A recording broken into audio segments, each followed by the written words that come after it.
Welcome viewers. आज हम बात करेंगे हमारे मोस्ट इम्पॉर्टेंट टॉपिक्स के बारे में, जिसे हार्ट ऑफ इंडियन कॉन्स्टिट्यूशन कहा जाता है, जो कि फंडामेंटल राइट्स है। यह पार्ट 3 में आता है और इसके अंदर आर्टिकल 12 से लेकर 35 तक कवर होते हैं। तो चलिए हम बात करेंगे आज के मोस्ट इम्पॉर्टेंट टॉपिक के बारे में। जो फर्स्ट आर्टिकल है आज का, वो है आर्टिकल 12। स्टेट की डेफिनेशन देता है कि स्टेट्स के अंदर क्या क्या चीज़ें आएंगी। हमारा नेक्स्ट आर्टिकल है article 13। Those law which are inconsistent with fundamental rights are consider as void. इसमें जुडिशियल रिव्यू को एक्सप्लिसिटली डिफाइन किया जाता है। जुडिशियल रिव्यू जो है वो पार्ट ऑफ कॉन्स्टिट्यूशन नहीं है, बट इसका कॉन्सेप्ट आर्टिकल 13 में मेंशन्ड है। लॉ मेंशन है कॉन्स्टिट्यूशन में और वो आर्टिकल 13 में डिफाइंड है। Constitutional amendment is not a law under Article 13, but it is struck down if it violate the basic structure of Constitution। मतलब कॉन्स्टिट्यूशनल अमेंडमेंट लॉ के कैटेगरी में नहीं आता है। अगर वो बेसिक स्ट्रक्चर को वायलेट करता है तो उसे स्ट्रक डाउन कर दिया जाएगा। जो नेक्स्ट आर्टिकल है हमारा, वो आर्टिकल 14 है। इसमें कहा जाता है equality before law and equal protection of law.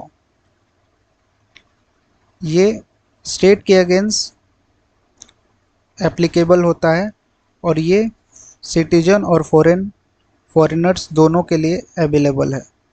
इस आर्टिकल के कुछ एक्सेप्शन है जो आर्टिकल 361 में दिया गया है।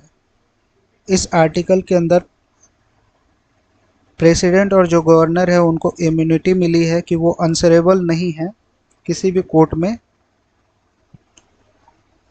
अगर वो अपने ऑफिस में कुछ भी कर रहे हैं। President and governor is not answerable in any court for act done in office. इसी का है जो दूसरा आर्टिकल 361 ए में कहा जाता है। आर्टिकल 361 ए प्रोटेक्शन प्रोवाइड करता है जो पार्लियामेंट या स्टेट लेजिस्लेचर का प्रोसीडिंग है उसके रिगार्डिंग। अगर वो ट्रू है, अगर वो सच है, तो उसे पब्लिश किया जा सकता है।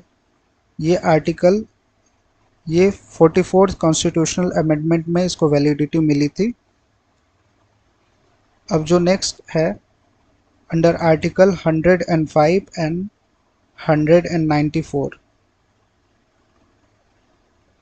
No MP and MLA. जो 105 है वो एमपी के लिए है और 194 एमएलए के लिए है। No MP and MLA held liable for anything said और vote in floor of house. मतलब वो अपने हाउस में किसी के अगेंस्ट वोट देते हैं या फिर कुछ कहते हैं तो उन्हें किसी भी कोर्ट में प्रेजेंट नहीं किया जाएगा।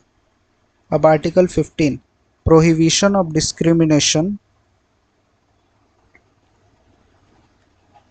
On the ground of religion, race, caste, sex, place of birth. मतलब इसमें कहा जा रहा है कि हम किसी के साथ डिस्क्रिमिनेशन नहीं कर सकते हैं, सिर्फ रिलीजन, रेस, कास्ट, सेक्स और प्लेस ऑफ बर्थ के अकॉर्डिंग। अगर उसके अलावा भी कुछ ग्राउंड है तो हम कर सकते हैं, बट इन ग्राउंड्स के रिस्पेक्ट में हम किसी के साथ डिस्क्रिमिनेशन नहीं कर सकते। ये जो है वो स्टेट के अगेंस्ट और प्राइवेट इंडिविजुअल बोथ के अगेंस्ट क्लेम किया जा सकता है और ये अवेलेबल है सिटीजन को ही। सिर्फ सिटीजन होंगे उन्हीं को अवेलेबल है ये राइट्स। कोई भी फॉरेनर को ये राइट नहीं मिलता है। डिस्क्रिमिनेशन जो है कॉन्स्टिट्यूशन में मेंशन है, बट डिस्क्रिमिनेशन कॉन्स्टिट्यूशन में डिफाइन नहीं है।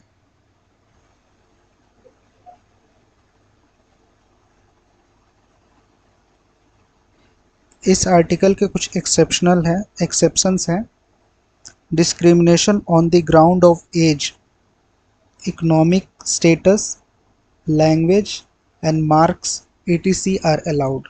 मतलब हम किसी के साथ डिस्क्रिमिनेशन कर सकते हैं एज के बेसिस पे, इकोनॉमिक स्टेटस के बेसिस पे, लैंग्वेज के बेसिस पे या मार्क्स के बेसिस पे। मतलब किसी पर्सन को या इंडिविजुअल को हम प्रेफरेंस दे सकते हैं, उस वो एक्सेप्शन में आते हैं। जैसे हम अपर लिमिट एज में दे देते हैं, इकोनॉमिक स्टेटस देते हैं, या फिर लैंग्वेज या मार्क्स के अकॉर्डिंग हम डिस्क्रिमिनेशन कर सकते हैं। इसके कुछ रीजनेबल रेस्ट्रिक्शंस हैं। State can make special provision under article 15 सब close 1 prohibit discrimination on the basis of religion, race, caste, sex, place of birth only. Next है article under article 15 sub clause 2 no discrimination at public place. Public place में किसी person के साथ हम discrimination नहीं कर सकते हैं। ये आर्टिकल 15 सब क्लॉज 2 में कहा जाता है। आर्टिकल 15 सब क्लॉज 3 में special provision for women and children, मतलब गवर्नमेंट जो है स्पेशल प्रोविज़न के अंडर कुछ लॉ बना सकती है वुमेन एंड चिल्ड्रन को रिप्रेजेंट करने के लिए। नेक्स्ट आर्टिकल हमारा जो है वो आर्टिकल 16 है। इसमें कहा जाता है equality of opportunity in public employment, मतलब पब्लिक एम्प्लॉयमेंट में हम इक्वलिटी मेंटेन रखेंगे। ये आर्टिकल हम स्टेट के अगेंस्ट ही क्लेम कर सकते हैं, कोई भी प्राइवेट इंडिविजुअल के अगेंस्ट क्लेम नहीं कर सकते हैं, और ये अवेलेबल है सिर्फ सिटीजन को। अंडर आर्टिकल 16 सब क्लॉज 1 इसमें कहा जाता है कि equality of citizen in matter of public employment, कोई भी पोस्ट है इसके लिए इक्वली अवेलेबल है हर सिटीजन।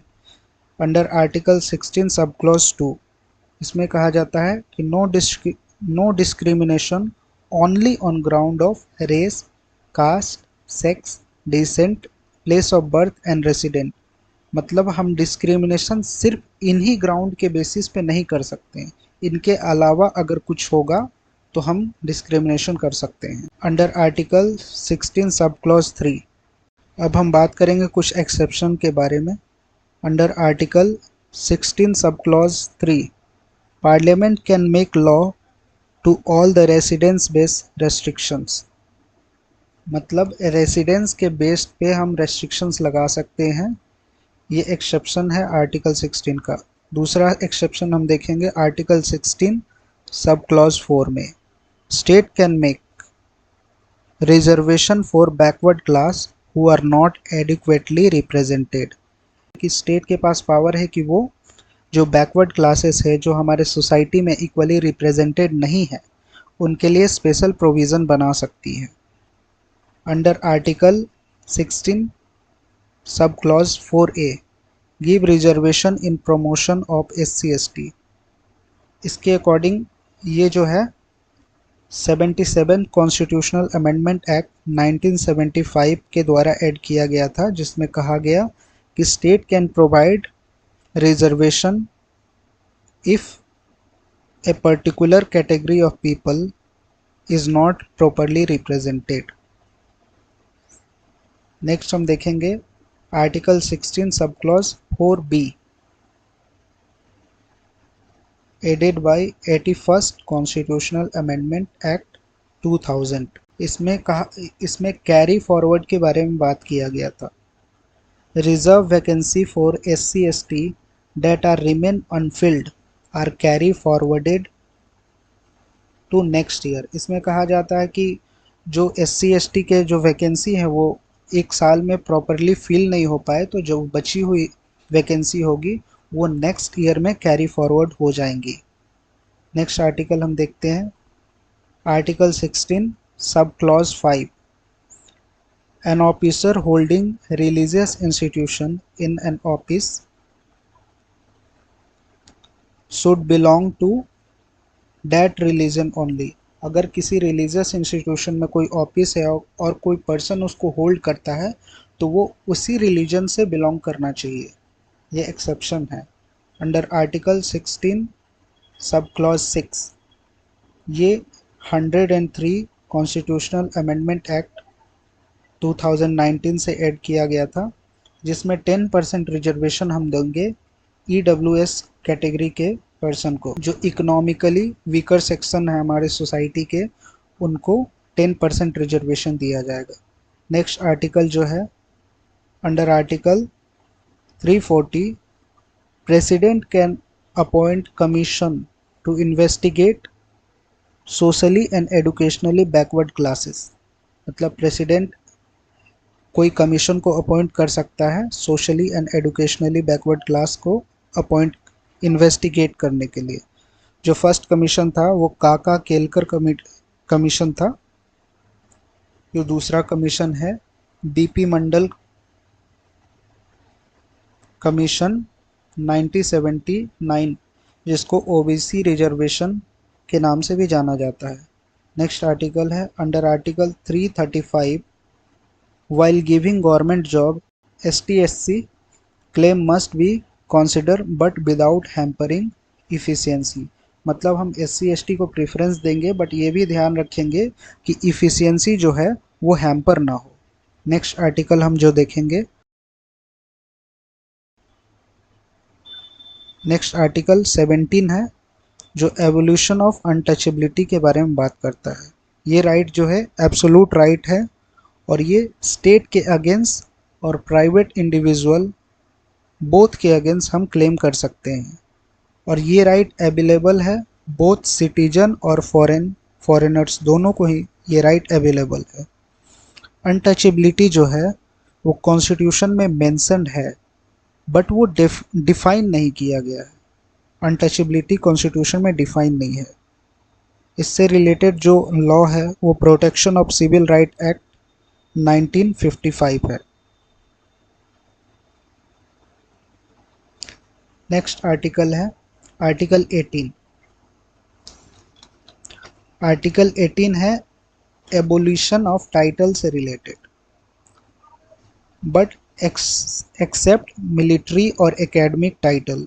मतलब जो मिलिट्री और एकेडमिक से रिलेटेड जो टाइटल्स हैं वो टाइटल के श्रेणी में नहीं आएंगे। जैसे भारत रत्न, पद्म विभूषण, वो सब अवार्ड जो दिया जाता है या पीएचडी की डिग्री के बाद जो डॉक्टर सर के आगे लगता है वो सब टाइटल्स में नहीं आएंगे। यह आर्टिकल अवेलेबल है सिटीजन को और फॉरेनर दोनों को। ये स्टेट के अगेंस्ट हम क्लेम कर सकते हैं। एक इम्पॉर्टेंट जो केस था इससे रिलेटेड वो Balaji Raghavan versus Union of India 1995 का है, जिसमें कहा गया कि award like Bharat Ratna are not title but to recognise merits. इसी के साथ ये पार्ट समाप्त होता है। हम मिलेंगे नेक्स्ट वीडियो में नेक्स्ट पार्ट के साथ। अगर आपको ये वीडियो पसंद आया हो तो प्लीज़ इसको लाइक कीजिए, सब्सक्राइब कीजिए और अपने दोस्तों के साथ शेयर कीजिए। कोई भी आपका क्वेरीज है इससे रिलेटेड तो आप कमेंट सेक्शन में उसे मेंशन कीजिए, मैं उसे क्लियर करने का कोशिश करूँगा। चलिए, धन्यवाद।